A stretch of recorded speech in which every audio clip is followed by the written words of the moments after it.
Hello, hello, hello.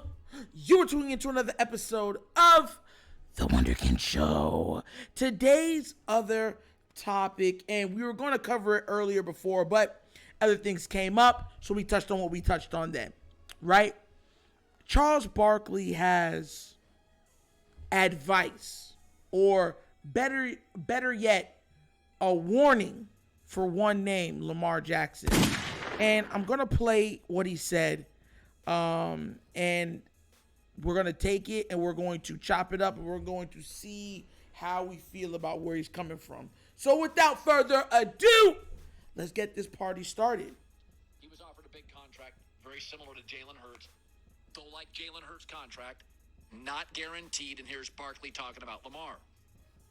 Lamar, you playing with fire, brother. You're going to get burnt. These dudes, they're all billionaires. They're not going to let you screw up their business model. You got to take the best deal. And it's not even about Lamar. But I know what they're saying behind the scenes. They're like, man, if you get this guy guaranteed money, I'm going to have to give Herbert guaranteed money. I'm going to have to give Burrow guaranteed money. Sure. We can't give all these guys guaranteed money. So that was Charles Barkley speaking about Lamar Jackson and putting his 2 cents into it. And look, for once, let's be, I always come off very jovial. So let's be a little serious. I'm not against Lamar not taking the money, but I do understand where Charles Barkley is coming from. Here's the thing. Billionaires, people of that high status, they move a lot of time as one. They vote similarly. They do business similarly. They be in the same group similarly. They even eat the similarly foods. You get where I'm coming from? So they're looking at Lamar as somebody that is going against the status quo. I know a lot of people that have watched this channel is understanding what I'm saying because you've heard me make the comparison to say that he's Neo fighting against the system, raging against the system. And the question is going to come up is, can he win? And here's the thing. There's a way to look at this, because winning, I don't think you can just outright win against how many countless billionaires. I just don't think it's possible. What I think Lamar can do is get more than they were willing to give him by leveraging every ounce of his star power, his influence, and his importance to the team to get as close to that number that he wants as possible. And look, I don't have a problem with it. Now, here's the thing.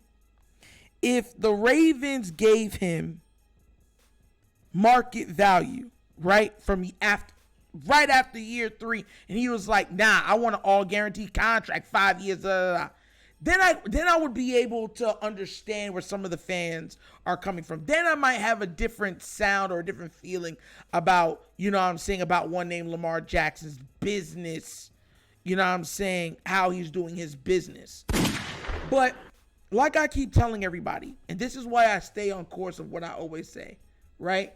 This is the Ravens screw up. I know that people are getting mad at Lamar and they say, just take what they're giving you. You're not going to get better. If that was true, then the number that he got now would be less. Correct? Okay. Because remember, before this year, when they did it, he said he would continue to play, and the numbers are getting thrown out because they were all saying that they were unwilling to give him the Josh Allen contract.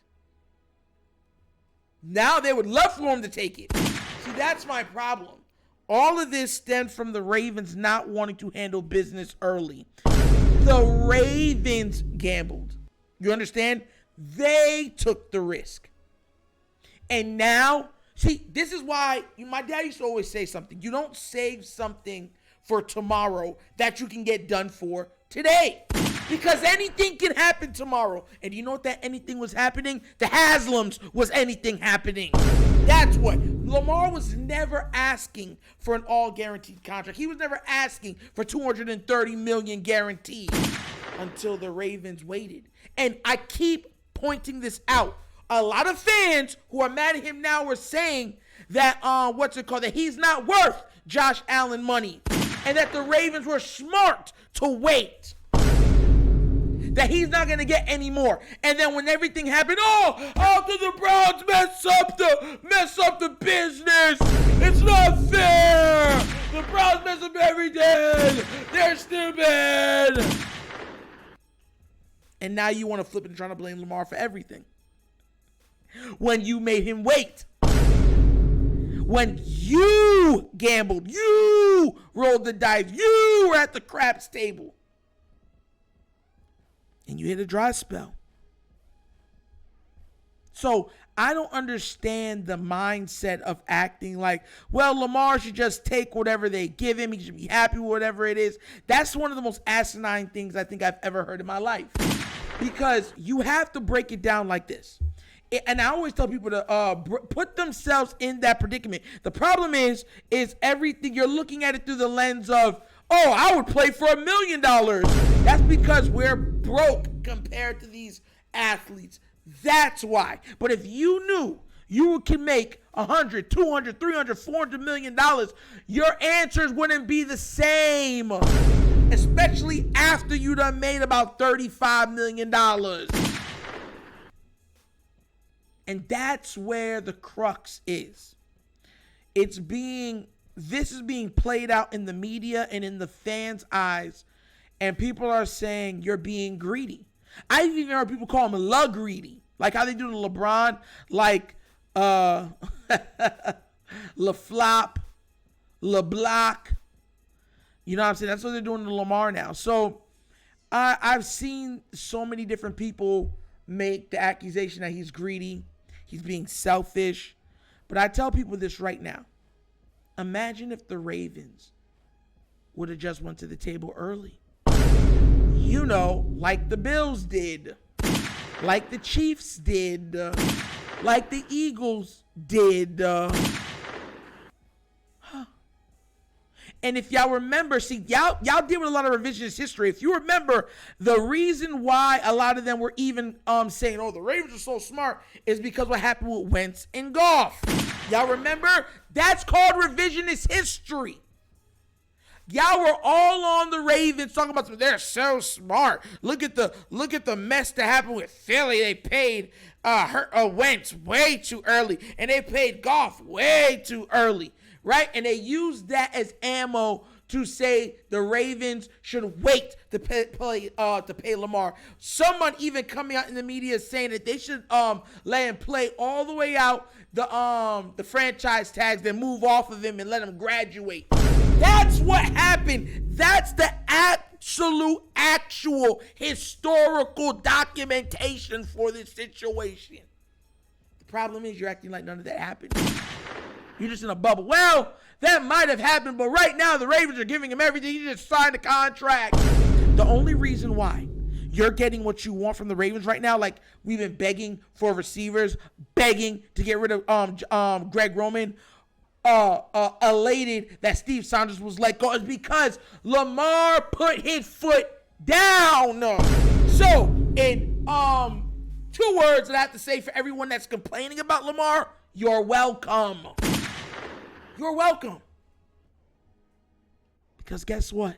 The Ravens weren't going to do anything different if Lamar didn't speak up. They weren't going to do anything different if Lamar didn't put his feet on the table. They weren't going to do anything different if Lamar continued to be the good soldier, the humble soldier, the quiet leader.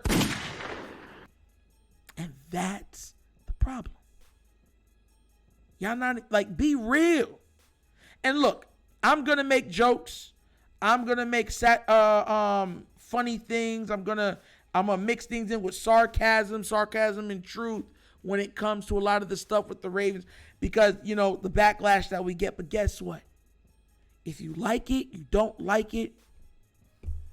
Thanks for watching. God bless. because I'm not changing what this platform is. I'm not. I guess I'm just a man of principle. You know, like the owners who refuse to bend when it comes to guaranteed contracts. And that's another episode of The Wunderkind Show! Thank you all for watching. You can be anywhere else in the world, but you hear me, and you know I appreciate that. Please do remember, like, subscribe, hit that notification bell, and leave a comment. You know I love the comments. Just be respectful of other people's differing opinions, because there's going to be a lot of differing opinions, and we have no problems. All right, just respect everybody's, opinions, and we keep it moving. Okay, guys? And if you would like to donate to the platform, right at the bottom of the screen is a QR code, and it's the Cash App. Okay, I don't know why I'm getting tongue-tied. In the description of every video that we'll be doing, you can find the Cash App available. The name of it, $, The Show. Also in the description of every video is the Patreon for The Wunderkind Show, where if you become a patron, you'll have access to the Discord, questions from subscribers, and free upcoming merchandise. So go there and purchase that and become a patron of The Wunderkind Show. So once again, this is The Wunderkind Show. This is your host, Nitro, signing off. And as always, you guys knows my slogan. Peace. And I am out of here. Yerp.